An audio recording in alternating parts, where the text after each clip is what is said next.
기독교 강요 1권 창조주 하나님을 아는 지식 중에서 우리 6번 삼위일체에 대해서 우리 한번 오늘 얘기를 한번 나누어 보도록 하겠습니다. 신앙이 우리가 성숙하고 신앙이 좋아진다는 것은 하나님을 아는 지식이 더한다는 의미고, 하나님이 어떤 분이신지 우리가 더 알아간다는 그런 의미입니다. 하나님에 대한 이해가 깊어지고, 하나님에 대한 이해가 깊어질 때 하나님과의 교제의 깊이도 더하게 되고, 또 하나님이 어떤 분이신가, 하나님의 존재가 어떠하시고 그분이 성품이 어떠하신지 우리가 더 알아갈 때 우리는 하나님의 자녀로서, 하나님의 백성으로서의 삶을 우리는 더 잘 살아갈 수가 있게 됩니다. 그래서 오늘은 특별히 천지를 창조하신 하나님, 우리 삼위일체 하나님에 대해서 우리가 오늘 한번 살펴보도록 하겠습니다. 성경에는 삼위일체라는 용어 그 자체는 나타나 있지 않습니다. 그렇지만 하나님이 삼위일체로 존재하신다는 것은 성경에 명백하게 나타나 있습니다.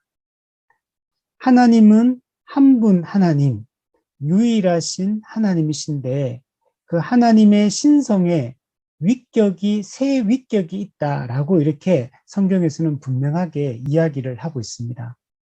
그래서 이 삼위일체라는 이 용어는 이 초대 교부 중에 터툴리안이라는 사람이 처음으로 이 용어를 사용을 했습니다. 그래서 그렇지만 이 삼위일체라는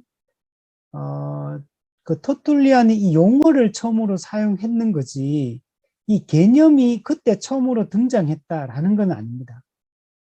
성경에 나타난 하나님은 삼위일체로 존재하신다는 것은 성경의 가르침이라고 할 수 있고, 그 성경의 이 가르침을 이 신학적인 용어로 이렇게 표현을 한 것이 이후에 그 초대 교부 중에 터툴리안이라는 사람에 의해서 사용되었고, 그 용어를 우리는 하나님의 존재를 가장 잘 표현해내는 단어이기 때문에 그 신학적 용어들을 우리는 현재까지 잘 사용을 하고 있다라고 이렇게 말할 수 있습니다.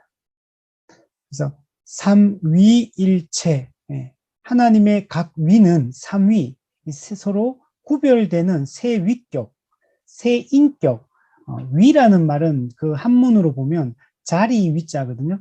자리가 이제 세 인격, 세 위격이 있다, 이렇게, 그리고 서로 구별된다라고 이렇게 얘기를 하고 있습니다. 그래서 교회사적으로 이렇게 보면 삼위일체 교리를 부패시키는 여러 이단들이 등장을 했습니다. 삼위를 부정하는 경우도 있고, 또 이렇게 그 삼위의 그 각 위가 가지고 있는 특성들을 이렇게 부정하는 그런 이단들이 교회사의 가운데 많이 등장을 했는데, 이 삼위일체 교리를 부패시키는 대표적인 이단이 아리우스, 또 사벨리우스, 세르베투스라는 이 사람들이 있습니다. 이 삼위일체 교리는 이 초기 교회에서 이 교리가 정립이 되었습니다. 그러니까 이거는 기독교가 예수 그리스도가 죽으시고 또 승천하시고 제자들이 AD 한 100년경까지 이렇게 활동을, 마지막 사도 요한까지 90년, 100년까지 활동을 하다가, 그리고 사도들의 제자인 속사도들이 이제 활동을 하기 시작합니다. 사도들의 제자. 그들이 이제 또 그들도 한 200년대를 이렇게 그러니까 2세기, 3세기 이때 활동을 하고, 그리고 또 속사도의 제자들, 그들을 이제 교부라고 이렇게 얘기하는데, 그들이 또 활동을 3세기, 4세기 때 이렇게 활동을 하게 되는데, 이 대부분의 삼위일체 교리와 관련된 이단들은 대부분 이 초기 교회 때 이렇게 많이 등장을 했고, 또 어떤 경우는 이제 나중에 종교개혁 당시에 이런 또 이단적인 삼위일체 교리와 관련해서 이단적인 주장을 하는 사람들이 또 등장을 하게 됩니다. 대표적으로 아리우스 같은 경우는 예수님의 신성을 부정합니다. 예수님은 신이 아니고 피조물이다 이렇게 봅니다. 피조물이었는데 나중에 이제 세례를 받음으로 나중에 이제 예수님의 신성을 갖게 되었다 이렇게 주장을 합니다. 그러나 예수님이 처음에는 피조물로 이제 만들어진 존재다, 창조된 존재 이렇게 보는 겁니다.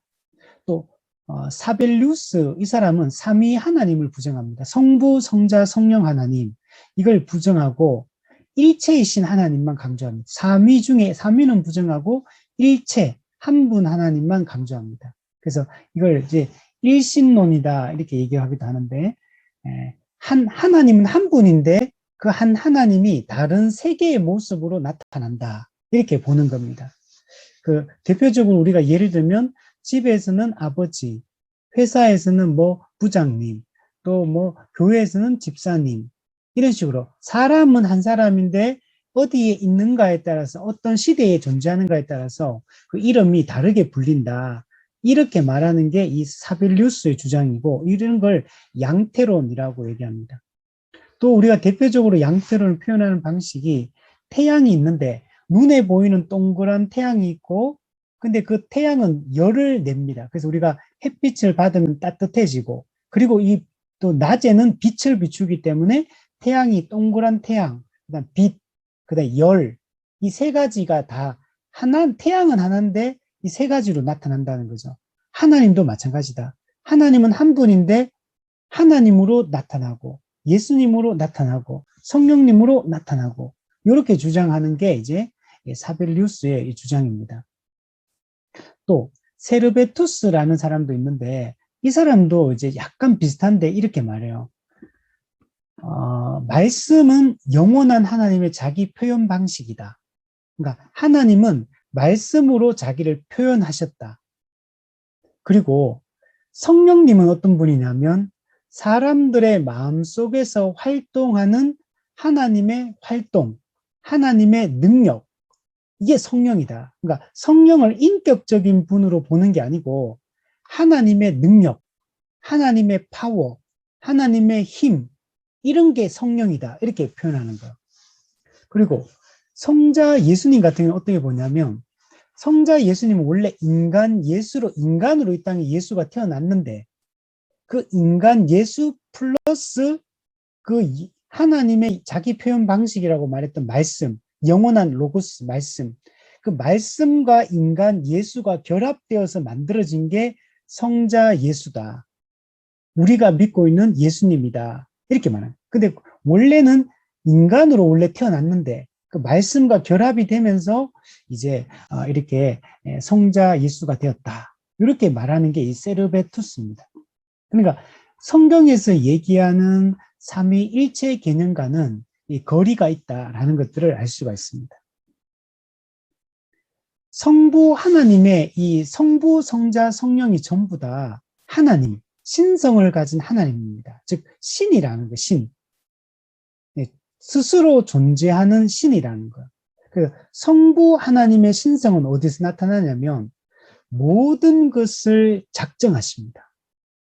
일어날 모든 일을 계획하시고 작정하시고 그 작정하신 것들을 두 가지 방식으로 실행을 하는데 창조와 섭리를 통해 실행하신다. 거기서 성부 하나님의 신성이 나타난다. 이렇게 말하고 성자 예수님의 신성은 어디서 나타나냐면 성자 예수님은 우리가 말할 때 예수님은 그리스도는 진리시다 이렇게 얘기하잖아요. 그래서 성자 예수님의 신성은 그분이 영원한 진리가 되신다. 영원한 지혜가 되시고 또 모든 예언의 근원이 되시는 분이 바로 예수 그리스도다. 이렇게 말하고 성령님의 신성은 어디서 나타나냐면 그 사람들을 거듭나게 하고 성화시키는 사역을 볼 때 성령님의 신성이 나타난다. 그리고 창조시에 그 우주를 창조하실 때 창세기 1장 2절에 보면 성령님이 운행하셨다 이렇게 표현하잖아요. 그 창조시의 우주를 창조하시는 것을 통해 가지고 성령님이 신이시다, 신성이 드러난다 라고 이렇게 얘기를 합니다. 그래서 우리가 성경에서 얘기하는 성부, 성자, 성령, 삼위 하나님을 우리가 이해를 할 때 성경이 가르치는 가르침대로 이해하는 게 매우 중요합니다. 인간적인 우리의 어떤 개념으로 보면 삼위일체라는 개념을 우리는 정확하게 이해할 수가 없습니다. 왜냐하면 피조물 중에는 성경에서 얘기하는 삼위일체 이런 방식으로 존재하는 존재가 없기 때문에 그래요. 인간도 한 인격의 한 존재고, 그리고 다른 동물들은 인격이 없어요. 기본적으로 인격이 없고 그냥 육체와 본능만 가지고 있는 존재고, 식물은 또 이런 살아있는 인격적 존재 자체가 아니고, 그래서 천사도 마찬가지예요. 천사도 그 한 명의 영인, 천사는 영인데 하나의 천사의 하나의 인격이지 다른 인격을 가지고 있는 존재가 아니잖아요. 그러니까 성부, 성자, 성령, 삼위, 그러나 한 분 하나님, 일체, 이런 존재로 존재하는 걸 우리는 본 적이 없어요. 이 땅에서 우리가 본 적 자체가 없고 이런 존재 자체가 없기 때문에 우리의 경험이라든지 인간의 한계 속에서 삼위일체 개념을 이해하려고 하면 아무리 이걸 이해하려고 해도 이거는 이해될 수가 없는 겁니다. 그래서 삼위일체 같은 경우는 인간적인 지식으로는 이해할 수 없는 인간의 차원을 넘어서 있는 그런 개념이다라고 얘기할 수 있어요. 그래서 삼위일체는 사실 우리가 온전히 이해하는 게 사실 불가능합니다. 네, 우리가 신학적으로 어느 정도 정립이 되어 있고 성경적 개념으로 정립해서 이런 이야기를 하지만 우리가 이걸 본 적이 없기 때문에, 우리가 이런 존재 방식 자체를 경험해 본 적이 없기 때문에 우리 인간의 개념으로는 온전히 올바르게 이해하는 게 불가능하다. 그래서 완전한 이해라는 것은 불가능해요. 그냥 어느 정도의 우리가 성경의 가르침을 따라 우리가 교리적으로 신학적으로 이해할 뿐이지, 그래서 그 정도까지밖에 사실은 알지 못한다. 이렇게 우리가 생각을 해야 됩니다. 그래서 인간적인 방식으로 자꾸 성부, 성자, 성령의 이 개념을 이해하려고 하면, 그래서 아까 전에 얘기했던 아리우스나 사벨리우스나 세르베투스나 이런 이단들이 등장하는 게, 이 사람들이 전부 다 어떻게 방식이냐면 인간의 개념으로 자꾸 이걸 설명하려고 하다 보니까 이단이 되는 거야.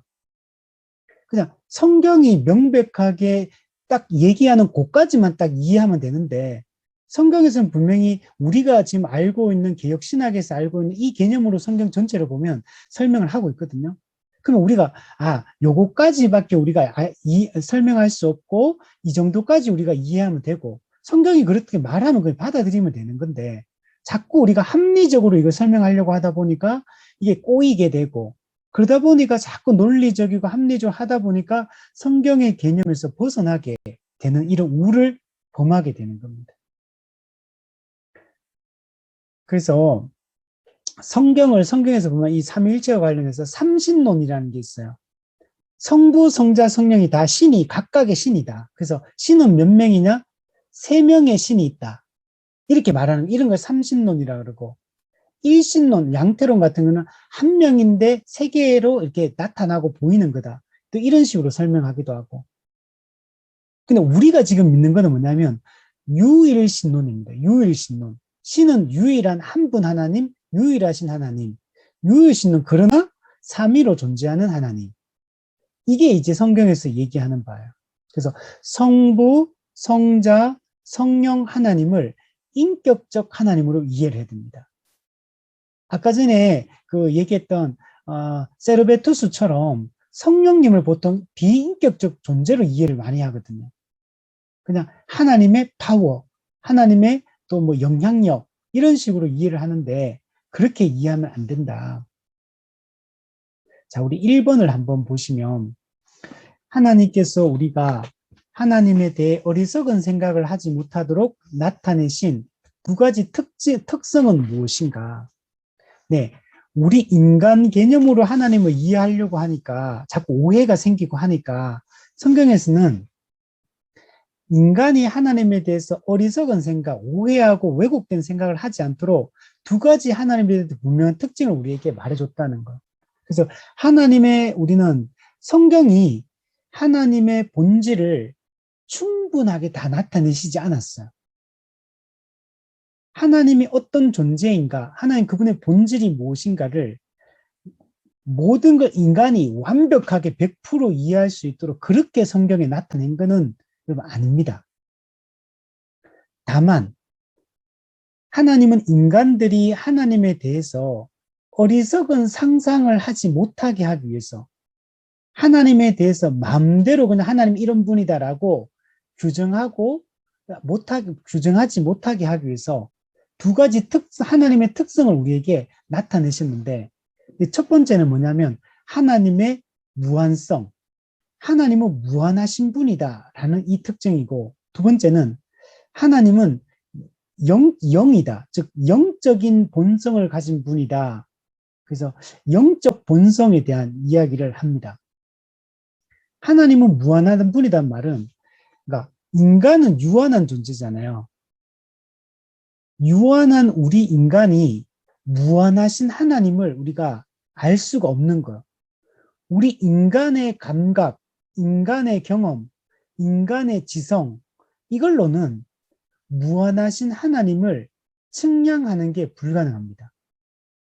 하나님을 다 할 수 없어요. 그렇기 때문에 유한한 인간은 하나님 앞에 겸손해야 되고 두려움을 가져야 되고, 내가 내 이성과 내 경험과 내 합리로 그분을 다 알 수 없고 이해할 수 없다는 걸 기본적으로 인정하고 우리가 삼위 하나님을 대해야 된다는 거예요.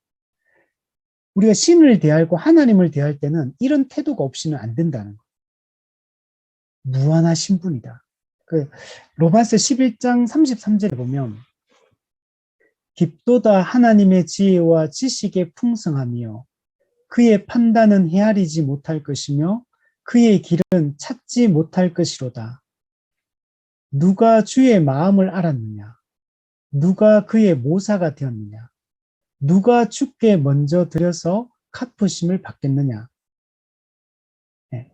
아무도 하나님을 완전하게 헤아리고 측량하고 그분이 어떤 분인가, 어떤 일을 하셨는가 온전히 이해할 수가 없는 겁니다.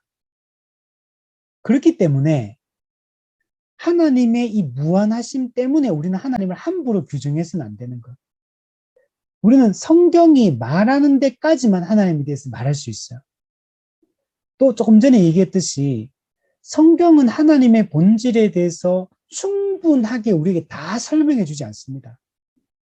우리 인간에게 꼭 필요한 만큼만, 우리 인간이 이해할 수 있는 정도로만 우리에게 알려주고 있어요.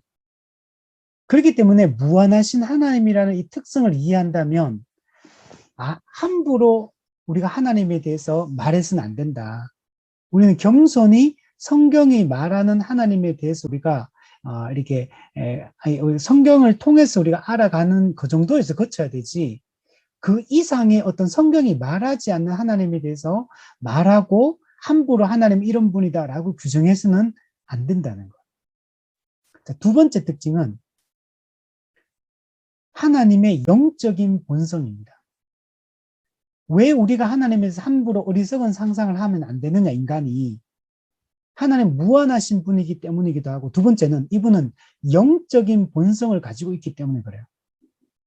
그럼 하나님의 이 영적인 본성, 하나님의 영적인 이 특징은 우리 인간으로 하여금 세속적이고 육적으로 하나님을 이해하는 걸 하지 못하게 만들어요.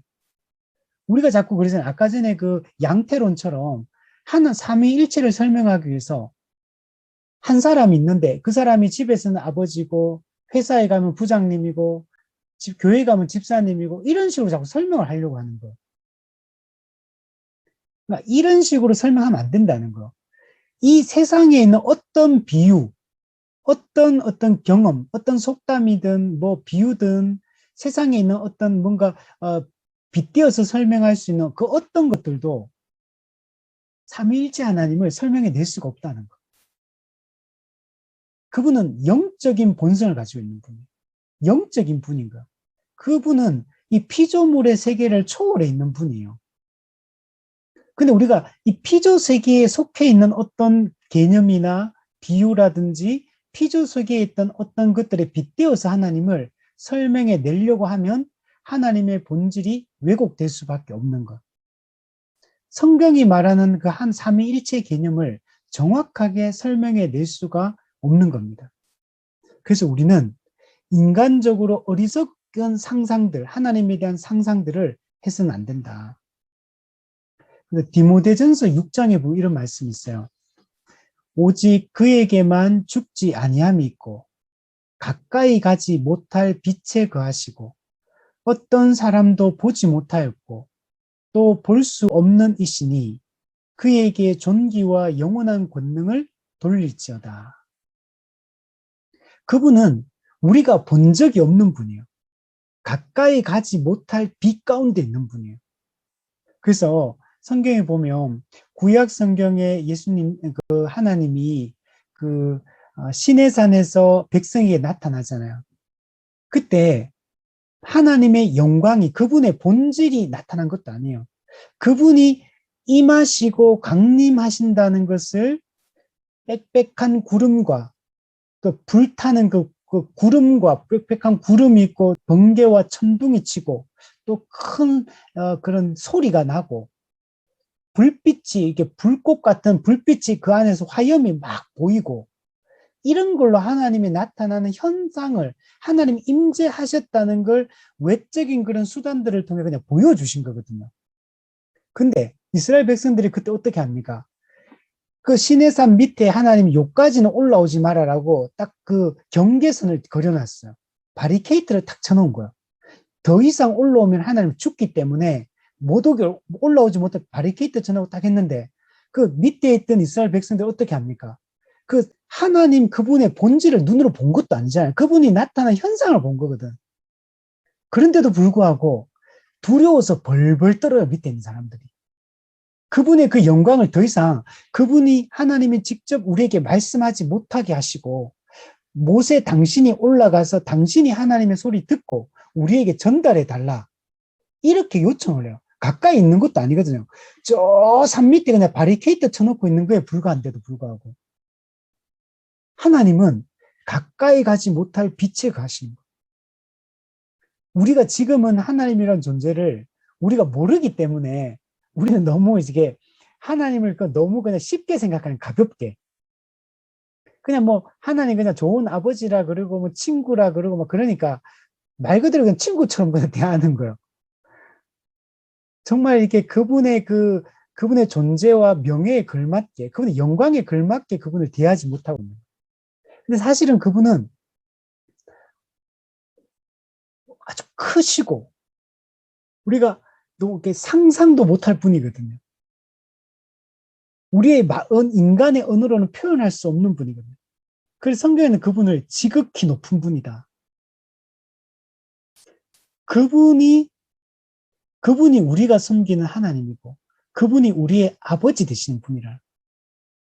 그래서 이 두 가지, 하나님의 무한하심과 하나님의 영적인 이 본성을 우리가 생각해 볼 때 인간이 자꾸 어리석게 하나님을 상상하고 자꾸 인간이 어리석게 삼위일체 개념을 자기 멋대로 이렇게 해석하고 자기 마음대로 이렇게 표현하고 이렇게 하니까 하나님은 이 두 가지를 통해 가지고 이런 자유분방하게 인간이 마음대로 생각하는 것들을 억제하고 막고 있다는 거예요. 그래서 우리는 겸손하게 하나님 앞에 서는 것들이 중요하고 성경이 하나님 자기 자신을 계시해 주었기 때문에 성경을 통해 우리 성경에서 말하는 하나님에 대해서 알기 위한 노력을 해야 되고 성경에서 말하는 하나님을 알고 거기까지만 우리가 하나님에 대해서 말할 수 있는 겁니다. 그래서 우리가 나중에 천국에 갔을 때는 하나님 그분의 본질을 우리가 경험하고 알게 될 겁니다.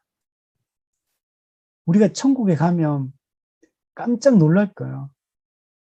우리가 이렇게 어미하시고 높고 위대하시고 영광스러운 그분을 이 땅에 사는 100년 동안 사는 동안에 그분을 얼마나 함부로 우리가 대했고 얼마나 그분의 영광에 걸맞지 않게 우리가 그분을 이렇게 대했는지를 알게 되면 정말 너무 죄송하고 부끄럽고 너무 죄송한 마음이 아마 저는 들 것 같아요. 그 크신 하나님, 지극히 높으신 그분, 그 하나님을 우리가 좀 빨리 우리가 만나면 좋겠다. 빨리 그 예수님 재림하시고 그 하나님 앞에 서서 그분의 그 영광과 그 존귀하심을 온전히 맛보며 살아갈 그 날들을 우리가 소망하며 살았으면 좋겠다 생각이 듭니다. 신약에도 보면 대표적인 케이스가 있죠.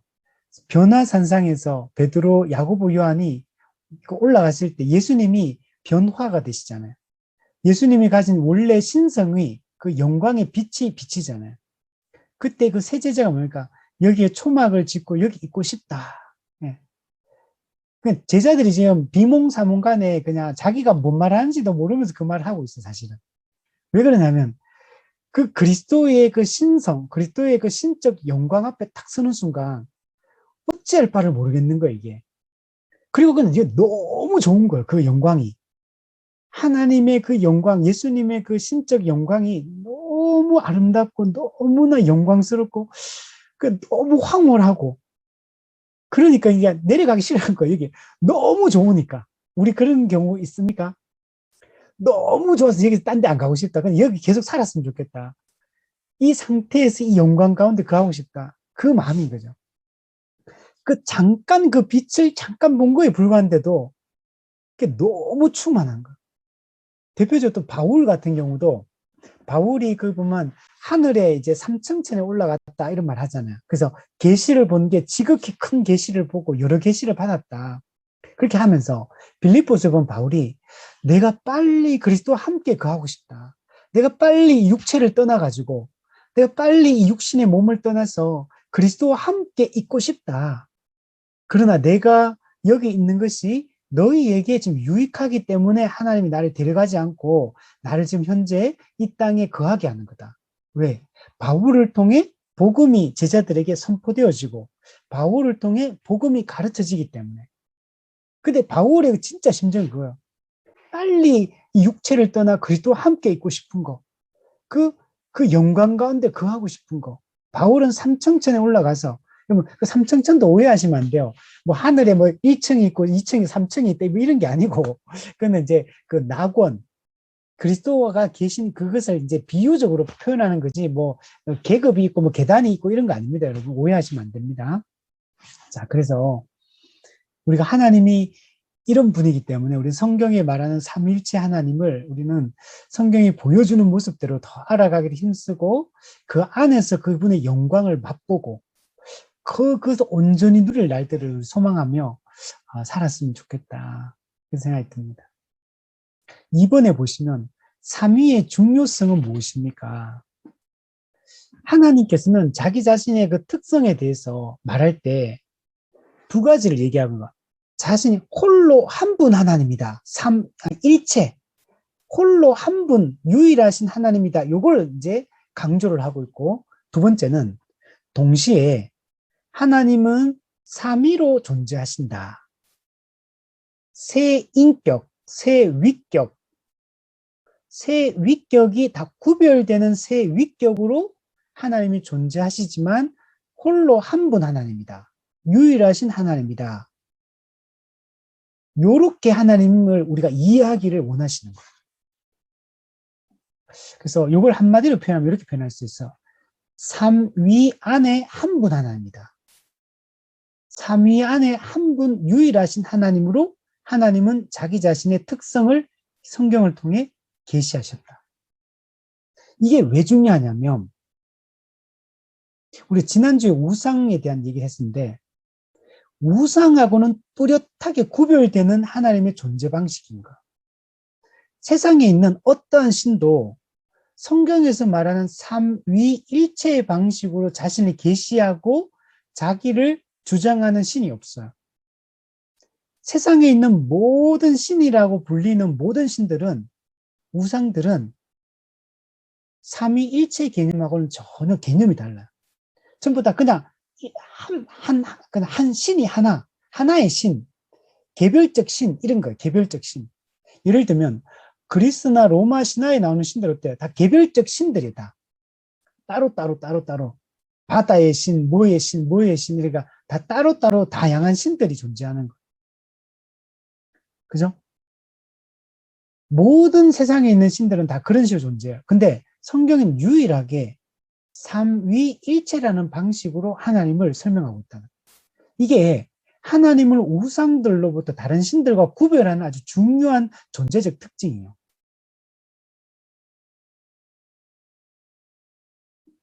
여러분, 이 삼위일체 개념이 잘 정립된 신조가 있습니다. 우리 사도신경이 있듯이 이 신앙 고백을 하는 것은 여러 종류가 있거든요.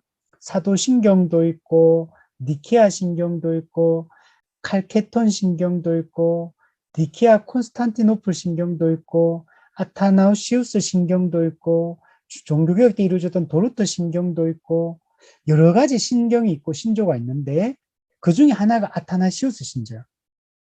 보통 니케아 사도신경, 니케아 칼케톤 같은 경우는 내용도 분량도 비슷하고 양도 비슷하지만 내용도 되게 흡사합니다. 비슷합니다. 근데 아타나시우스 신경도 그 사도신경의 내용과 되게 비슷한데 좀 달라요. 다른 신경과는 좀 다른데 다른 신경은 양이 많지가 않아요. 사도신경 정도의 양이거든요. 물론 이제 도르트 신경 같은 경우는 좀 다릅니다. 그는 칼빈주의 5대교를 설명하게 만들어진 그런 내용이 길어요. 우리 그거 화요일 공부하고 있는데 그거는 좀 달라요. 근데 아타나시우스 신경 이거 같은 경우는 그러니까 니케아 사도신경 아타나시우스 칼케톤 이건 다 비슷한 시기에 만들어진 거거든요. 근데 이거는 좀 다른 게 있어요. 뭐가 다르냐? 삼위일체 개념을 정확하게 이게 설명하려고 노력했던 게 아타나시우스 신경이에요. 아타나시우스 신경이 만들어진 배경이 뭐냐면 아리우스라는 사람 때문에 만들어진 거거든요. 아리우스주의. 아까 뭐랬죠? 아리우스는 어떤 주장한다 했죠? 예수님의 신성을 부정하는. 예수님도 피조물이다라고 주장하는. 이 아리우스라는 이단이 등장했고, 이 이단의 가르침에 이 공격해서 제1선에서 싸웠던 사람이 누구냐면 아타나시우스예요. 그래서 그때 만들어진 그 삼위일체의 이 논란, 삼위일체 개념의 이 혼란한 이 가르침들에 이걸 정리하게 만들어진 게 아타나시우스 신조예요. 그래서 여기 보면 이건 좀 내용이 길어요. 제가 조금만 한번 읽어드릴게요. 한번 들어보세요. 구원받기를 원하는 자는 누구든지 무엇보다도 보편적인 믿음을 소유해야 됩니다. 맞습니다. 이 보편적 믿음이라는 게 되게 중요해요. 이 카톨릭이란 말이 보편적이란 말이거든요. 우리 교회할 때도 보편교회, 카톨릭 교회, 보편교회란 말이에요. 근데 이건 천주교를 말할 때는 카톨릭이라고 말하면 안 돼요. 로마 카톨릭, 반드시 로마를 붙여야 돼요. 기독교가 카톨릭이고, 천주교는 로마 카톨릭, 변질된 카톨릭인 거예요. 그래서 그는 반드시 로마 카톨릭 붙여야 되거든요. 그래서 우리가 보편적 믿음을 소유하는 게 되게 중요합니다. 그래서 누구라도 이 믿음을 온전하고 순수하게 보존하지 않으면 의심의 여지 없이 영원토록 멸망을 받을 겁니다. 자, 그러면 보편적 믿음이란 무엇입니까? 이게 중요하겠죠. 그러면서 아타나시우스 신조가 보편적 믿음에 대한 얘기를 하는데 뭘 얘기하냐면 성부, 성자, 성령이 어떤 분인가? 삼위일체가 어떤 존재, 어떤 하나님이냐? 이걸 설명을 쫙 해요, 길게.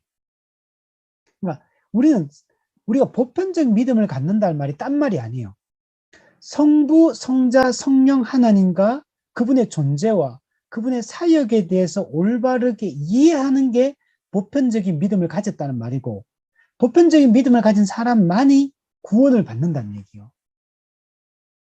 그래서 우리가 믿음이 좋아진다는 말은 딴 게 아니에요. 삼위 하나님에 대한 이해가 깊어지고 올바른 이해와 믿음을 갖는 걸 우리는 믿음이 좋아진다, 믿음이 성숙해진다 라고 얘기를 하는 것입니다.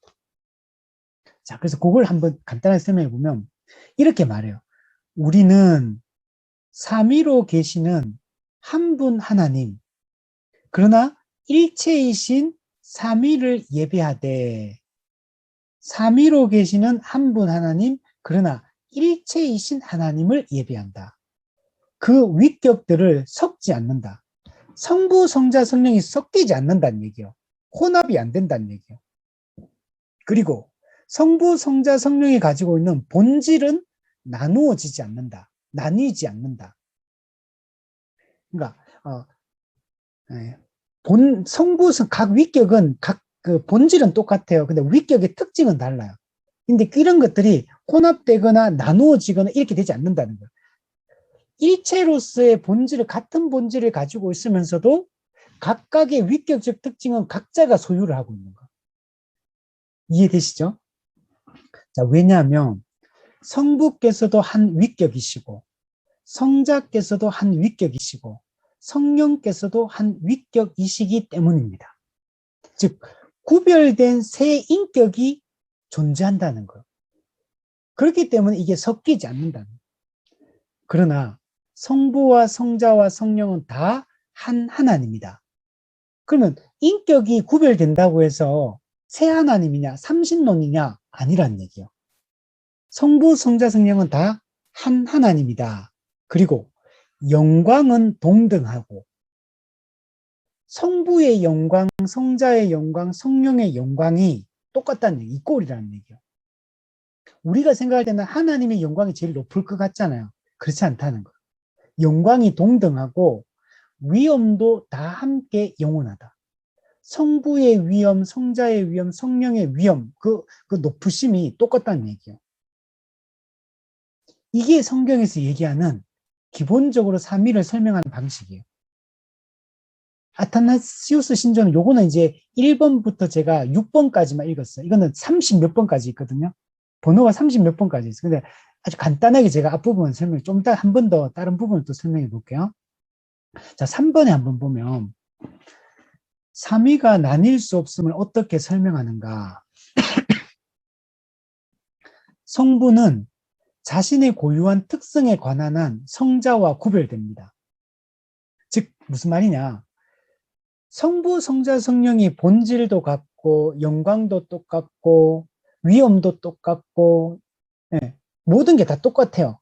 권능과 영광도 똑같아요. 그러나 성부는 성부만의 특징이 있고 성자는 성자만의 특징이 있고 성령은 성령만의 또 고유한 특징을 가지고 있어요. 성부가 성자의 특징을 가지고 있지도 않고 독특한 특성을, 성자가 성부의 특성을 그 독특한 특성을 가지고 있지도 않아요. 성령도 마찬가지예요. 각자 삼위 하나님은 각 위격의 독특한 특징들을 가지고 있고 그거는 다른 존재와 이렇게 공유되지 않는 거예요. 그 위격만 독특하게 가지고 있는 거예요. 자, 이것도 아타나시우스 신조에 보면 모든 게 설명되어 있지는 않지만 그래서 기본적 개념을 설명을 해주고 있어요. 제가 한번 읽어드릴게요. 조금 길긴 한데 여기 되게 핵심적으로 잘 정리가 되어 있어요.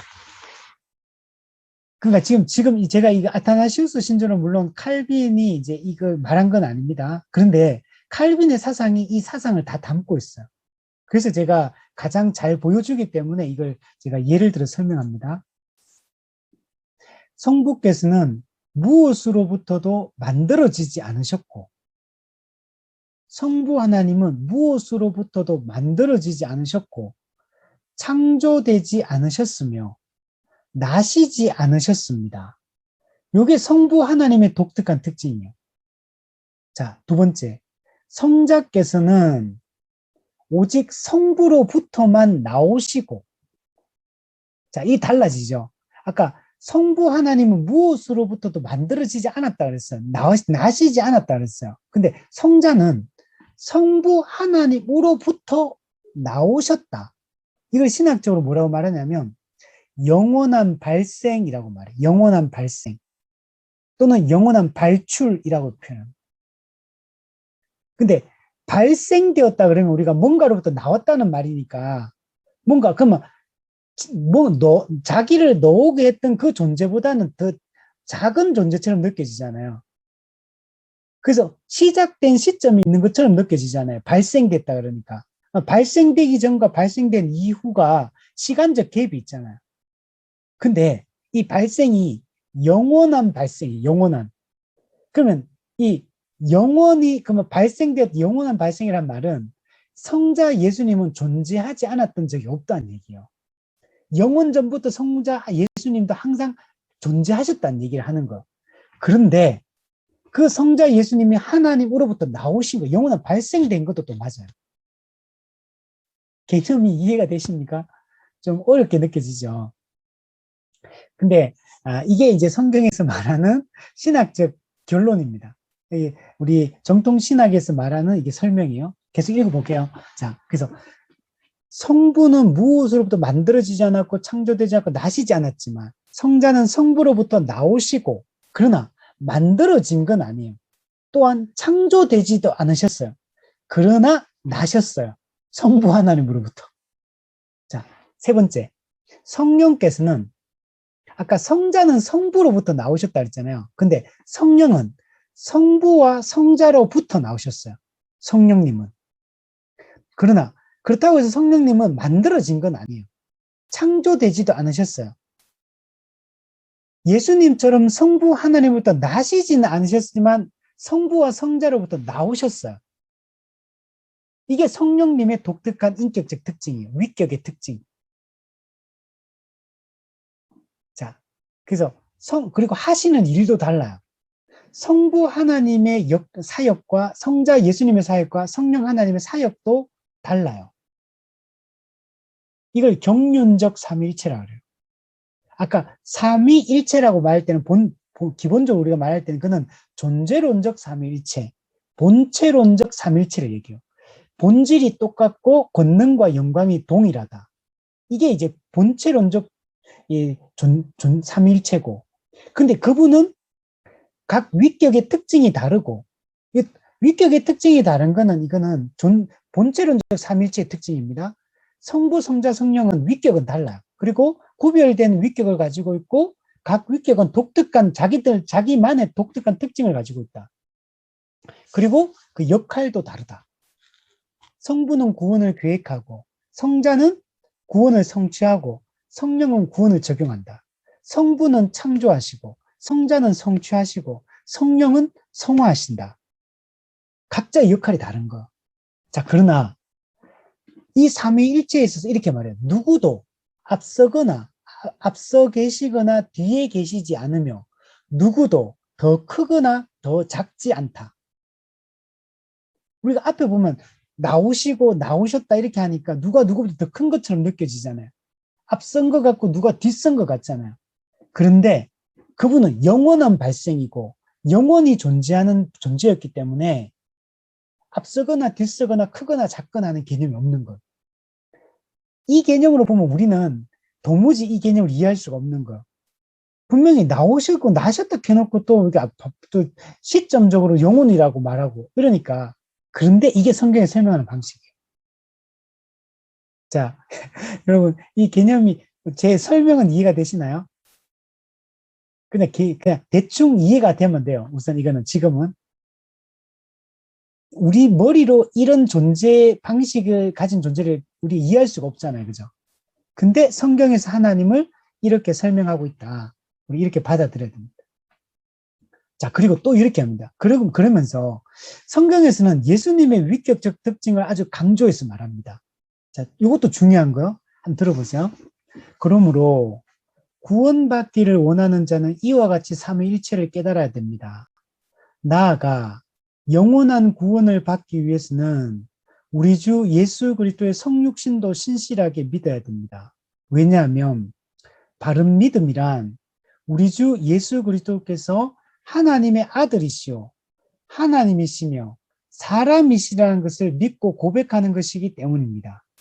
여기서 아주 중요한 성자 예수님만의 위격적 특징이 또 하나가 나타나는데 그게 뭐냐? 성부와 성령은 오직 하나님이에요. 신성만 가지고 있어요.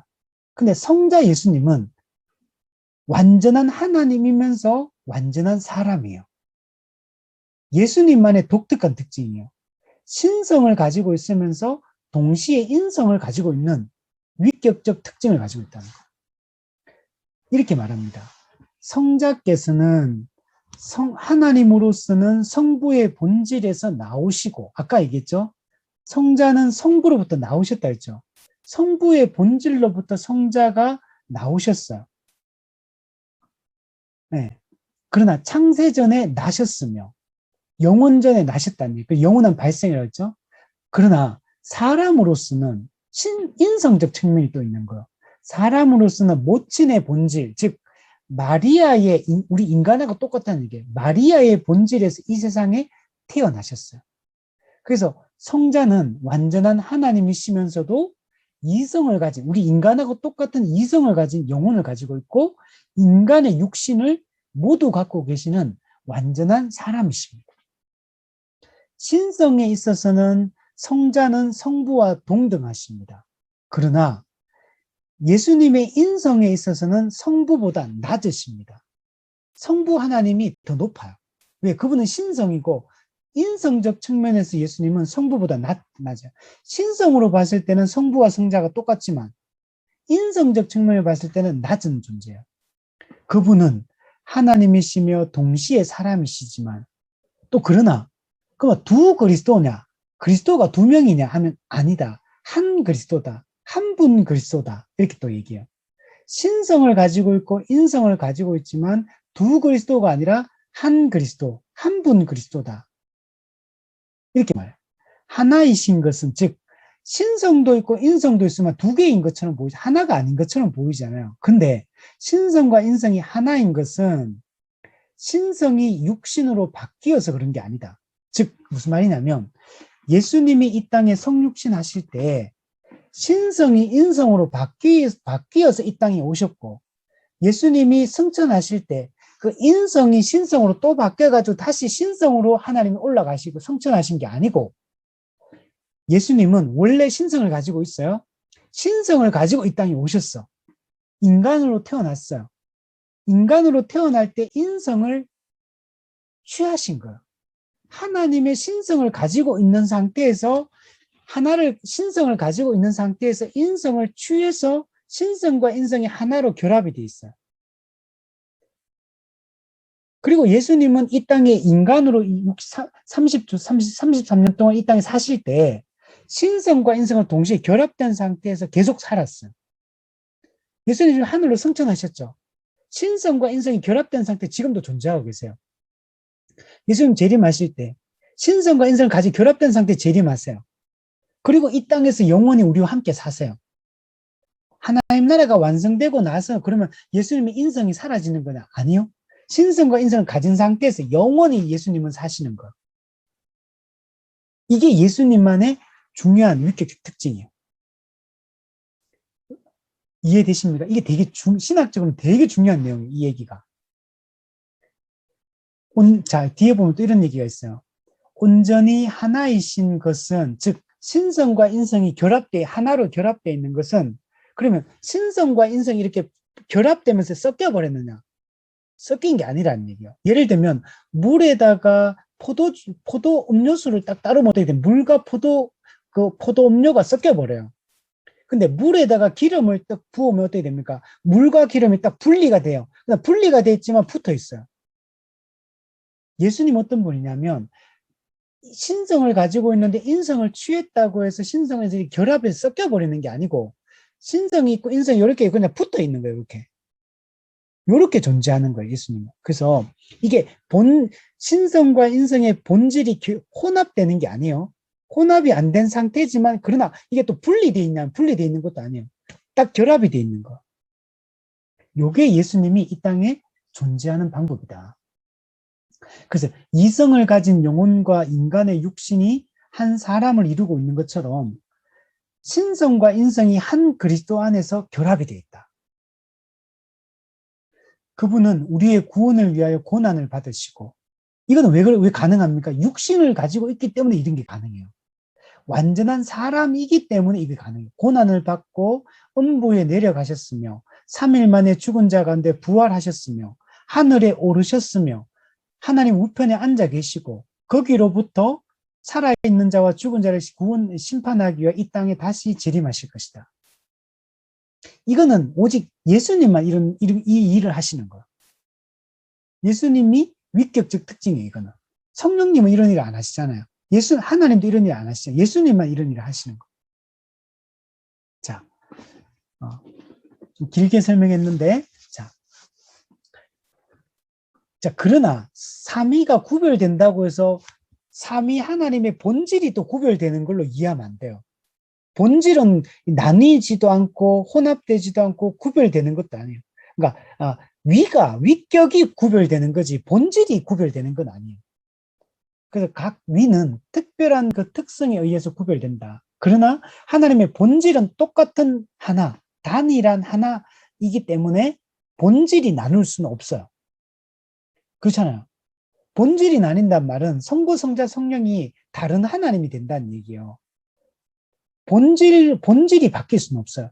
성부, 성자, 성령은 본질이 똑같아. 영원히 똑같아. 그래야지만 그 세 분이 하나님일 수 있거든요. 그래서 본질이 나뉘거나 뭔가 달라지거나 혼합되거나 이런 거 없어요. 그냥 같은 본질을 가지고 있다. 그러나 위격은 구별된다. 이렇게 이해를 해요. 4번을 우리 한번 보도록 하겠습니다. 칼빈은 삼위일체 교리에 반대하는 자들에 대해서 어떻게 논박하는가? 하나님은 삼위로 존재하신다 이렇게 말했습니다. 그리고 삼위는 각각 구별되고 삼위는 완전한 하나님이다 라고 얘기했습니다. 그러나 우리가 삼위로 존재하지만 항상 삼신론, 세 하나님이 있는 게 아니고 한 분 하나님이다 라는 걸 우리가 또 이해해야 된다 라고 얘기했잖아요.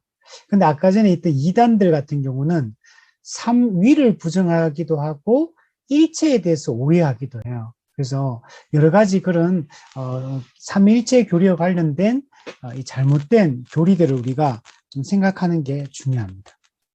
그래서 성경에 보면 삼위다라는 것도 성경에서 증거들이 나타나고 있고 성경이 이를 증언해주고 있고 일체다라는 것들 이렇게 보여주는 성경 구절들도 있습니다. 우선 일체에 대한 성경 구절들을 보면 예를 들면 에베소서 4장 6절에 보면 하나님도 한 분이시니 곧 만유의 아버지시라. 만유 위에 계시고 만유를 통일하시고 만유 가운데 계시도다. 이런 표현이 있어요. 하나님은 한 분이다. 이건 일체를 설명하고 있어요. 디모데전서 2장 5절에도 보면 하나님은 한 분이시요 일체이다. 또 하나님과 사람 사이의 중보자도 한 분이시니 곧 사람이신 그리스도 예수다. 그래서 하나님은 한 분 하나님이다. 그 얘기를 하고 중보자, 구원자도 예수님도 한 분이다. 그런 얘기를 해요.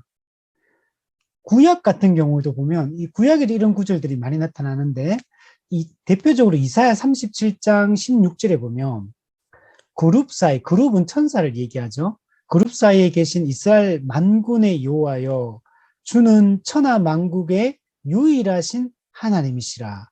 주께서 천지를 만드셨나이다. 유일하신 하나님이다. 이렇게 설명을 하고 있어요. 삼위를 설명하는 것도 성경에 보면 많이 나타납니다. 예를 들면 대표적으로 우리 축도할 때 사용하는 구절을 보면 고린도후서 13장 13절 마지막 절에 보면 주 예수 그리스도의 은혜와 하나님의 사랑과 성령의 교통하심이 너희 무리와 함께 있을지어다. 그리스도, 하나님, 성령님이 명확하게 구별되어서 설명을 해주고 있죠. 베드로전서 1장 2절에도 보면 이렇게 말해요. 하나님 아버지의 미리 아심, 성령님의 거룩하게 하심, 예수 그리스도의 핏뿌림, 성부, 성자, 성령이 각각의 역할을 가지고 이게 베드로전서 1장 2절에 기록이 되어 있습니다. 또 사도행전 2장 33절에 보면 또 재밌는 구절이 있는데 이런 표현이 있어요. 하나님이 오른손으로 예수를 높이심에, 이게 높이시단 말은 이제 승천을 얘기합니다. 하나님이 예수님을 높이심에 그는 누굽니까? 하나님이 약속하신 성령, 그는 예수님이죠.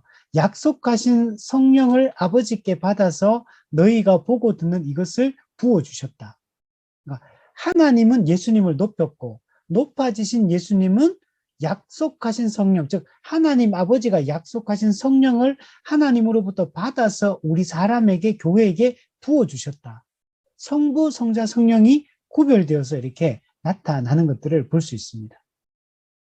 그래서 삼위일체를 부정하는 이 많은 이단들에 대해서 칼빈이 이렇게 삼위일체를 성경의 신구약의 근거 구절들을 통해 가지고 이렇게 설명을 해주고 있는 걸 볼 수 있습니다. 대표적으로 아까 전에 이단들 중에 칼빈 당시에 세르베투스라는 사람이 있었어요. 이 사람은 이상한 이 삼위일체와 관련해서 이상한 주장을 합니다. 이 사람은 이 세르베투스는 원래 신학자이기도 하고 의학자, 그러니까 의사입니다. 의학자이기도 하고 또 하여튼 역사가기도 하고 하여튼 되게 똑똑한 사람이에요. 이 세르베투스가. 엄청 똑똑한데 이 사람이 원래 그러니까 하나님에 대해서 이상한 주장을 하기 시작했어요. 그래가지고 로마 가톨릭으로부터 이단으로 정죄를 당해요. 좀 독특한 이력의 사람인데 아주 머리는 똑똑한 사람이 아주 신학자고 의학자고 역사가고 하여튼 뭐 좋은 거 다 가지고 있어요. 근데 너무 똑똑해서 그런지 하나님에 대해 이상한 주장들을 하기 시작했고 그게 처음에는 로마 가톨릭으로부터 이단으로 정죄당하고 나오고 난 이후에 그 주장을 계속 펼쳤어요. 그러니까 나중에 칼빈하고 이 세르베투스가 논쟁을 합니다. 삼위일체 개념에 대해서. 정통 개혁자들이 얘기했던 삼위일체 개념을 부정하고 이 사람이 의학적인 지식을 많이 가지고 있거든요. 그래서 이 의학적인 그 지식과 연관지어서 빗대어 설명하면서 삼위일체 개념을 설명해요. 그러니까 칼빈하고 논쟁이 됐어요. 그리고 칼빈이 세르베투스와 논쟁을 하고 난 후에 이거는 이단이다. 그래서 정죄를 해요. 칼빈도. 그래가지고 이 사람이 어떻게 되냐면 화형을 당해 죽습니다. 칼빈과 논쟁을 하고 나서 이단으로 정죄되고 당시에는 지금보다는 훨씬 그 당시에는 되게 무서운 시대예요. 그 당시에는 정죄당하고 파문당하고 하면 죽여버려요. 그래서 그 대표적인 이 세르베투스가 삼위일체 개념과 관련해서 해서 이제 그렇게 된 대표적인 사람입니다. 그렇다고 해서 이제 우리가 이 시대 개념으로 그 시대를 이렇게 평가하기는 힘들어요, 사실은. 우리가 그 시대는 그 시대적 특징이 나타나거든요. 그래서 그렇다고 해서 칼빈이 직접 화형시키고 이런 건 아니에요. 그런 건 아니지만 이후에 이단으로 정죄당하면 그 당시에는 이렇게 화형시키고 죽이고 막 그랬기 때문에 그래서 그런 일들이 있었습니다. 자. 그래서 이게 보통 이단들이 뭘 반대를 하냐면 삼위를 많이 반대합니다. 삼위, 위격. 왜냐하면 성경에는 삼위일체라는 말이 없다. 근데 왜 이 삼위일체라는 개념을 자꾸 설명하느냐. 즉, 성경에는 아까 이제 명시적으로 삼위일체라는 표현은 안 나오지만 삼위일체 개념은 나오잖아요. 아까 우리가 봤잖아요. 삼위 개념도 나오고 일체도 성경에 구절들이 있는데 그래서 이런 것들을 신학적으로는 용어를 사용해서 진리를 쉽게 설명하기 위해서, 명백하게 설명하기 위해서 이렇게 개념을 만들어서 사용하는 거거든요. 그 삼위일체든 우리가 사용하는 많은 신학적 용어들이 성경에는 등장하지 않습니다, 사실은. 그렇다고 해서 그게 가짜입니까? 성경에 그 개념이 있기 때문에 그 개념을 잘 설명하기 위해서 교리적으로 그 용어를 만들어서 표현을 하는 거거든요. 삼위일체도 신학적 용어거든요. 근데 이런 게 없다고 해서 이제 이 표현 자체가 없다고 해서 이걸 부정해서는 안 된다는 겁니다.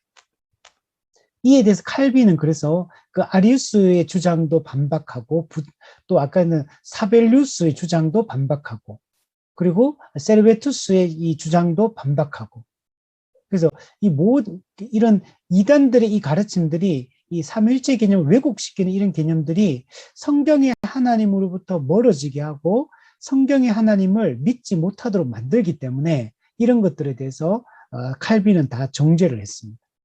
그래서 이런 가르침은 잘못된 가르침이다라고 명백하게 선을 긋고 이 정통 신학에서 얘기했던 이 초기 교회에서 정리되었던 이 삼위일체 개념을 그대로 이제 받아들이고 그 개념을 잘 가르쳤어요. 그래서 오늘 우리도 이 삼위일체 개념을 바르게 이해하고 바르게 가르치는 것들이 매우 중요합니다. 어떤지 잘 모르겠는데 제가 생각할 때 삼위일체 개념을 성도들이 이게 잘 개념적으로 정립하고 있는 분들은 저는 잘 보지 못했어요. 이게 되게 양태론적인 개념으로 이해하는 분들이 보통 많아요. 양태론으로. 그래서 아버지, 아들, 성령 이 개념으로 많이 이해를 하고 기본 이 삼위일체와 관련해서 가장 중요한 건 아까 전에 얘기했던 본질이 같고 권능과 영광이 동일하다. 이게 가장 중요하거든요. 삼위 안에 한 분 하나입니다. 이런 개념이 중요해요. 이런 것들은 신학적으로 정립되어 있고 딱 하나의 문장으로 이렇게 정립이 되어 있는 것, 이 개념을 설명할 때. 그래서 이런 건 우리가 기본적으로 알고 있어야 되고, 그리고 삼위일체가 아닌 거에 대한 개념들도 기본적으로 이해를 하고 있어야지만 이런 것들에 대해서 오해를 하지 않을 수가 있게 됩니다. 우리 5번에 보면 칼빈은 예수님의 신성을 어떻게 논증하는가. 자, 성부 하나님의 신성은 우리가 보통 별로 반박을 못합니다. 하나님이라는 분을 뭐 이단이 나온다든가 하나님과 관련해서 이단이 나오고 이런 건 잘 없어요. 왜냐면 너무 명백하기 때문에 성부 하나님 같은 경우는 이게 그 신성을 부정할 수가 없거든요. 근데 반대로 그리스도의 신성이나 성령의 신성 같은 경우는 많이 부정을 당합니다. 그렇기 때문에 칼빈도 이 두 가지에 대해서 이 그리스도의 신성을 어떻게 논증하고 성령의 신성을 어떻게 논증하는에 관심을 가집니다. 자, 5번에 그래서 그리스도는 성부와 연합되어 있고 만물의 근원이시고 태초부터 성부 하나님과 함께 사역하셨던, 역사하시고 일하셨던 그런 분임을 성경에서는 설명하고 있어요. 대표적으로 요한복음 1장 1절부터 3절에 보면 태초에 말씀이 계시니라. 여기 보면 말씀, 이거 로고스이거든요. 헬라어로 로고스인데 여기서 이 로고스 말씀이라는 거는 헬라 철학에서, 그리스 철학에서 얘기하는, 플라톤 철학에서 얘기하는 그 로고스 아닙니다. 이거는 자꾸 이제 그 로고스의 개념으로 이걸 설명하는데 이 말씀은 그게 아니고 창세기 1장에 나오는 하나님이 태초에 말씀으로 온 세상을 창조하셨다. 말씀으로 뭔가를 지었다 그러잖아요. 창세기 1장에. 거기서부터 나오는 개념이에요. 이 말씀이라는 거는. 그 로고스라는 개념을. 그래서 구약에서부터 계속 말씀에 대한 얘기들이 등장하거든요. 그래서 그 로고스의 개념을 이해해야 된다. 그래서 태초에 말씀이 계셨는데 이 말씀이 하나님과 함께 계셨다. 하나님과 함께 계셨단 말은 이분이 속성이 무한하고 영원하다는 얘기를 하는 거예요. 근데 이 말씀은 곧 하나님이다 이렇게 말해요. 그러니까 로고스 이꼴 하나님인 거예요. 근데 그가 태초에 하나님과 함께 계셨고 만물이 그로 말미암아 즉 말씀으로 말미암아 지연받았대. 지은 것이 하나도 그가 없이는 된 것이 없다. 근데 그 말씀이 누구냐? 예수 그리스도다. 이렇게 설명하고 있어요. 그러면 예수님과 하나님 어떤 분이요? 원래 본질적으로 연합되어 있는 분이고 예수님도 하나님과 동일하게 만물의 근원이 되시는 분이고 예수님도 하나님과 동일하게 천지를 창조하신 분이다. 그러니까 예수님도 하나님이시다. 신성을 가진 분이다라는 걸 논증을 하는 것. 또 그리스도의 신성은 구약 성경에서도 신성을 증언하고 있고 신약 성경에서도 예수님의 신성을 증언하는 수많은 그 성경 구절들로 가득합니다. 대표적인 거 몇 가지만 보면 시편 2편 7절 9절에 보면 여호와께서 내게 이르시되 너는 내 아들이라 오늘 내가 너를 낳았다. 하나님이 여기서 낳은 아들은 누구를 얘기하냐면 예수님을 상징합니다. 이렇게 뒤에 보면 9절에 보면 내가 철장으로 그들을 깨뜨리며 질그릇같이 부수리라 하시도다. 네. 예수님은 이 세상을 이 하나님의 아들이신 예수님은 사단의 권세를 철창으로 깨뜨리고 질그릇같이 부수고 그리고 사단의 권세를 깨뜨려버리고 우리를 구원해낸 그 왕이신 하나님을 예수님으로 묘사를 하고 있어요. 즉 예수님은 하나님과 동일한 왕이시요 권세를 가지고 있는 분이요 하나님의 아들이신 하나님이신 분이다라는 걸 시편 2편에서 말하고 있는 거예요. 또 대표적인 케이스가 다니엘서 7장입니다. 이게 중요한 구절이죠. 밤의 환상 중에 이제 다니엘이 환상을 보게 되는데 그 누구를 보냐면 인자 같은 이를 보게 돼요.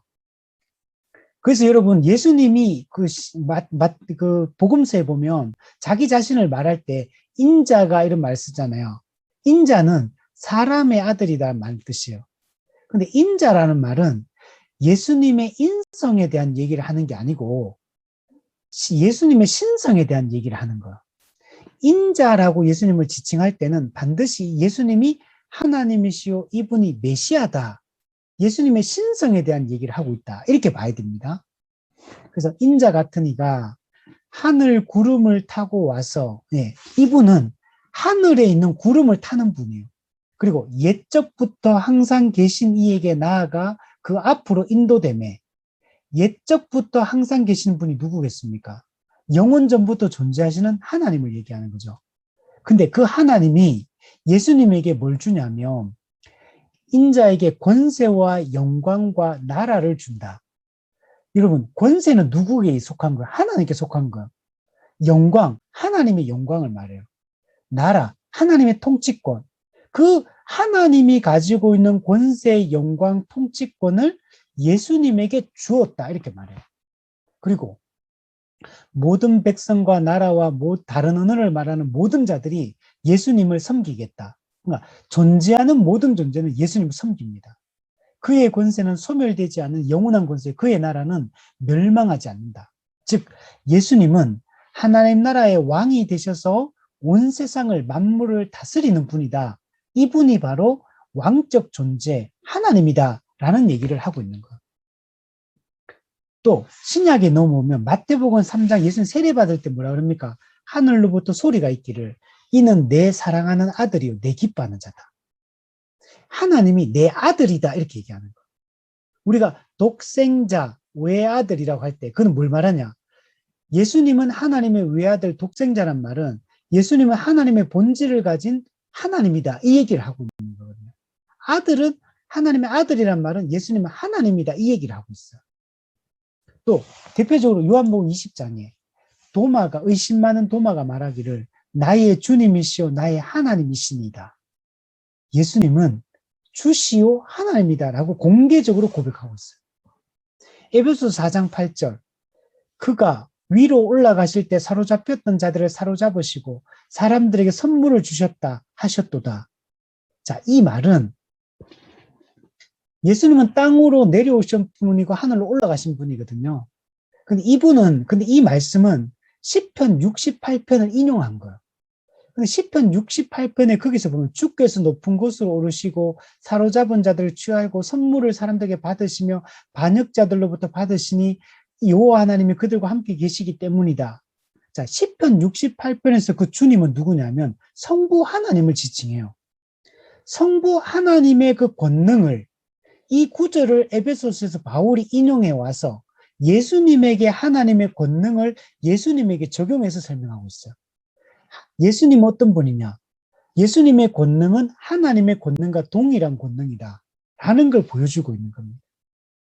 즉 예수님의 이 권능을 통해 예수님의 신성을 입증해주고 있는 거예요. 또 골로새서 1장에 보면 그는 보이지 않는 하나님의 형상이요 모든 피조물보다 먼저 나시니다. 만물이 그에게 창조되되 만물이 그로 말미암고 그를 위하여 창조되었고 그가 만물보다 먼저 계시고 만물이 그 안에 함께 섰다. 즉 뭡니까? 예수님은 천지를 창조하신 창조주다라는 얘기를 하고 있는 거예요. 이것이 전부 다 예수님의 신성을 보여주는 그런 말들이다라고 얘기할 수 있습니다. 또한 예수님이 하나님이다.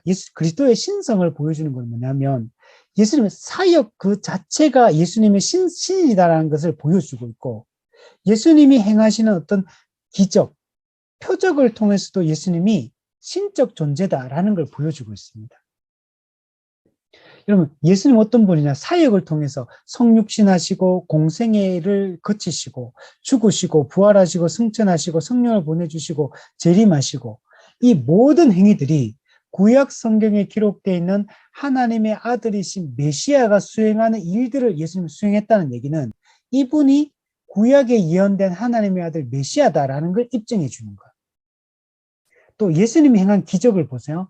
병을 고치고 귀신을 쫓아내고 죽은 자를 살리고 물을 포도주로 만들고 물 위를 걸으시고 사람들의 생각을 모든 생각을 다 아시고 이 모든 것들이 예수님이 행하시는 이 기적들이 예수님이 신적 존재다라는 것들을 보여주고 있는 겁니다.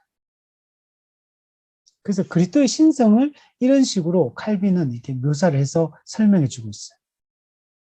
자, 그러면 6번에 보면 성령의 신성은 어떻게 입증이 되냐면 창세기 1장에 보면 태초에 하나님이 천지를 창조하시니라. 땅이 혼돈하고 공허하며 흑암이 깊음 위에 있고 하나님의 영은 수면 위에 운행하셨다. 성부 하나님만 천지를 창조한 게 아니고 앞서 봤듯이 예수님도 천지를 창조하셨다고 했죠. 근데 성령님도 천지를 창조하신 창조주다라고 얘기하고 있어요. 수면 위에 운행했다. 하나님의 영이신 성령이 수면 위에 운행했단 말은 그냥 물 위에 그냥 걸어 다녔다 이 얘기하는 게 아니고 천지를 창조했다는 표현을 이렇게 표현한 거. 창조의 활동을 운행했다라고 표현을 하고 있는 거. 이 운행한다는 말은 닭이 달걀을 품에 품고 어떻게 하냐면 이게 돌리거든요. 달걀을 자꾸 돌려야지만 이게 부화가 되거든요. 이게. 그래서 이게 달걀이 병아리로 태어날 수 있도록 이렇게 하는 그 행동이에요. 운행하는 게.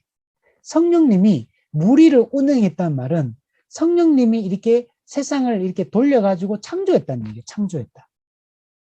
여기서 우리는 성령의 신성을 보게 된다는 거예요. 또한 성령께서는 온 우주에 편재하신 분으로 묘사가 돼요. 하늘과 땅에 있는 만물을 유지하시는 분이고 이 세상을 성장하게 하시는 분이고 소생시키시는 분이고 만물의 생기를 불어넣는 분이고 또한 성령은 아무런 제약을 받지 않는 분이에요. 제한을 받지 않는 그런 제한받지 않고 활동하는 분으로 이렇게 성경에서 묘사되고 있습니다. 이런 것들은 성령님이 신적 존재다라는 것들을 보여줘요. 또한 성령님은 죄인을 거듭나게 하시고 성화되게 하시고 교회의 덕을 위해 은사를 제공해 주시는 분이며 교회를 보호하시는 분이며 또 우리를 영화롭게 하시는 분이다. 이 모든 성령의 이 구원 적용 사역들이 이분이 그냥 이렇게 그냥 일반적인 분이 아니고 신적 존재다, 신성을 가진 분이다 라는 것들을 보여주고 있습니다. 칭의와 성화, 영화 이 모든 사역이 성령의 사역이고 진리와 은혜를 우리에게 주시고 알게 하시는 분이 성령님이다. 이렇게 묘사하고 있습니다. 또한 바울은 이렇게 말해요. 바울이 하나님의 성전을 묘사할 때 그걸 성령의 전이라고 표현해요. 하나님의 성전, 성령의 전, 이걸 같은 의미로 사용하고 있어요. 즉, 그 뭐냐면 성령님을 하나님의 반열에서 똑같은 분으로 묘사를 하고 있는 겁니다. 또 베드로가 아나니아 삽비라를 초대교회 때서 책망하는 내용이 있잖아요. 그때 뭐라고 얘기하냐면 아나니아 삽비라가 거짓말을 하는데 그걸 사람한테 거짓말한 게 아니고 하나님께 거짓말했다 이렇게 표현해요. 근데 그걸 앞에는 또 뭐라고 표현하냐면 너희가 성령을 속였다 이렇게 표현해요. 하나님께 거짓말했다는 말과 성령을 속였다는 말이 같은 의미로 사용되고 있어요. 그러니까 성령이 하나님이요 신성을 가진 분이다라는 것들을 보여주고 있는 겁니다. 또한 대표적인 표현이 성령의 신성을 보여주는 표현이 뭐냐면 누가복음 12장 10절에 보면 누구든지 말로 인자를 거역하면 사하심을 받으려니와 성령을 모독하는 자는 사하심을 영원히 받지 못한다. 예, 성령 모독하는 자, 이걸 성령 모독죄라고 표현해요. 우리 옛날 개역 성경에서는 성령 회방죄, 회방한다 표현을 쓰죠. 여러분, 죄 중에 우리가 용서를 구하면 용서받는 죄가 있고 용서 못 받는 죄가 있어요. 모든 죄가 회개한다고 다 용서받는 게 아닙니다. 왜 그러면 성령 모독하는 죄, 성령 회방죄는 왜 사하심을 왜 못 받냐면 성령 모독죄의 핵심이 뭐냐면 예수 그리스도와 그리스도의 사역을 부정하는 거기 때문에 그래요. 즉 한마디로 얘기하면 복음 그 자체를 부정하는 거기 때문에 이건 사하심을 못 받아요. 다른 모든 죄는 우리가 복음 자체를 받아들이고 나서도 우리 죄를 지을 수 있잖아요. 그러면 용서를 구하면 복음을 받아들이면서 우리의 죄를 용서를 구하면 다 용서를 받을 수 있어요. 근데 성령 회방죄 그 자체가, 성령 모독죄 자체가, 성령은 어떤 분입니까? 예수님의 십자가의 공로를 우리에게 적용하여 우리를 구원하시는 분이잖아요. 성령을 모독하고 회방한다는 말은 그리스도의 구원 적용을 부정한다는 얘기고, 그거는 복음을 거부한다는 얘기예요. 고의적으로 복음을 거부하고 그리스도의 공로를 적용하는 그것을 거부한다는 얘기는 그리스도의 사역과 그분의 존재와 그분의 그 복음 자체를 부정하기 때문에 이거는 영원히 용서를 못 받는다. 즉 성령 모독죄가 용서를 못 받는다는 얘기는 이 성령님이 하나님이다라는 얘기를 하고 있는 거야. 그래서 하나님의 위치에서 성령을 묘사하고 있는 표현인 거야, 이게.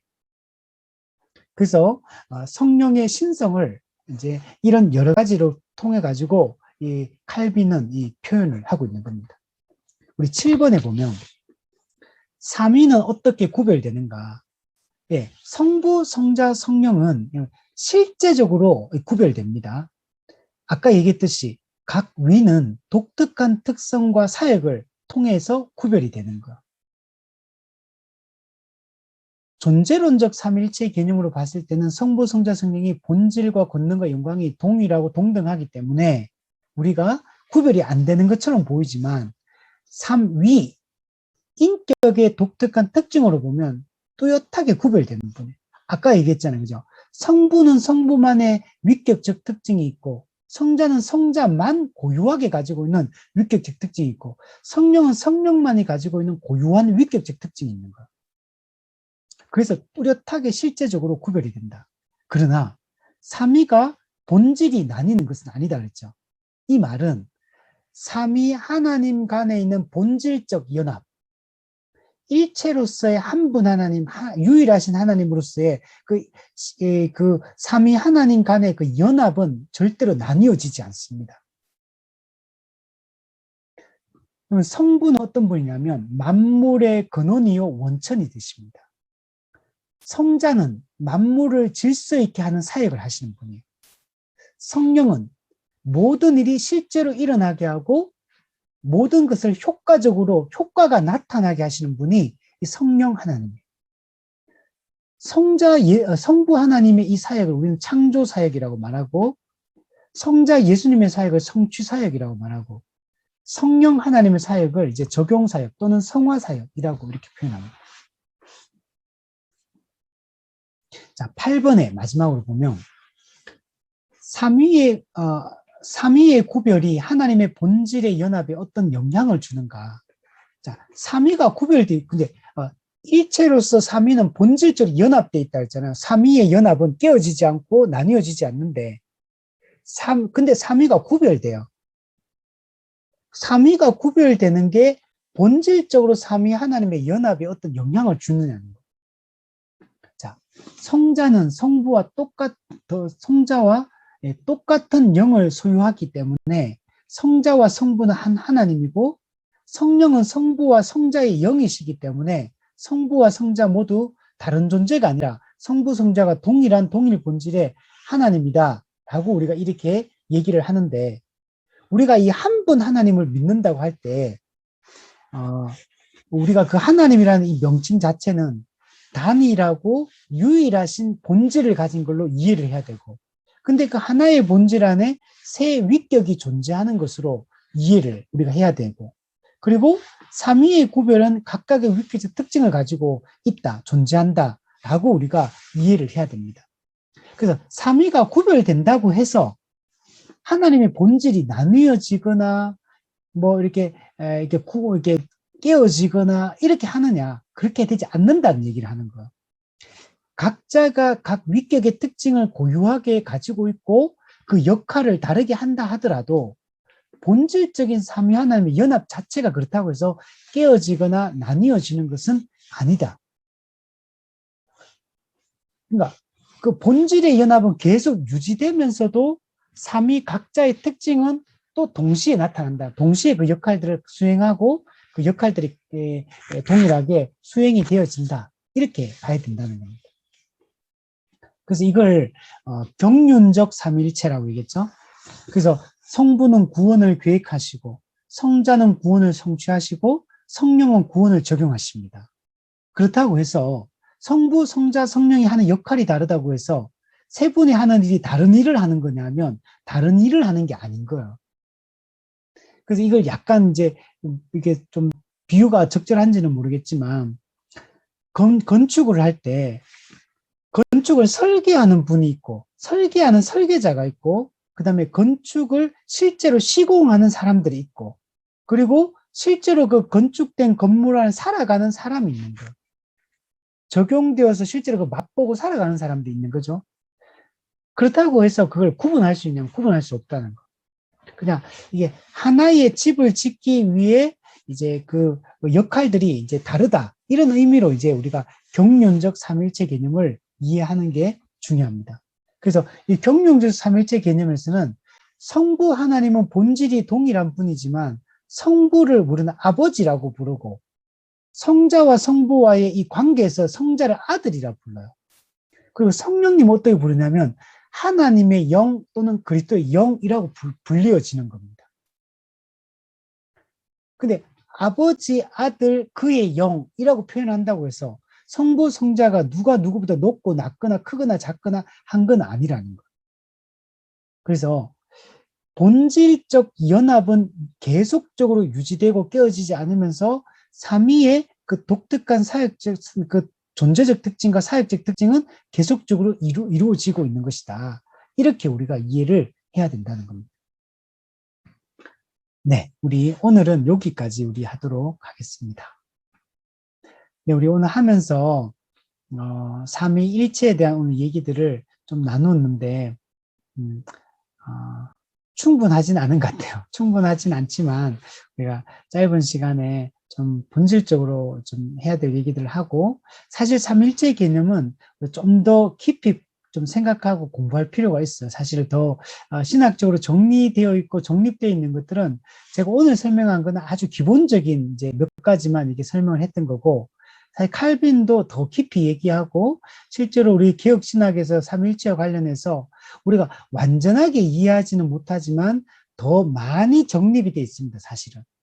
더 신학적인 이런 개념들이 더 많이 정립이 되어 있거든요. 그래서 우리가 또 기회가 되면 삼위 하나님이 어떤 분인가를 더 알아가는 게 우리 신앙의 성숙과 또 신앙의 깊이가 더해지는 방법이다라고 얘기할 수 있습니다.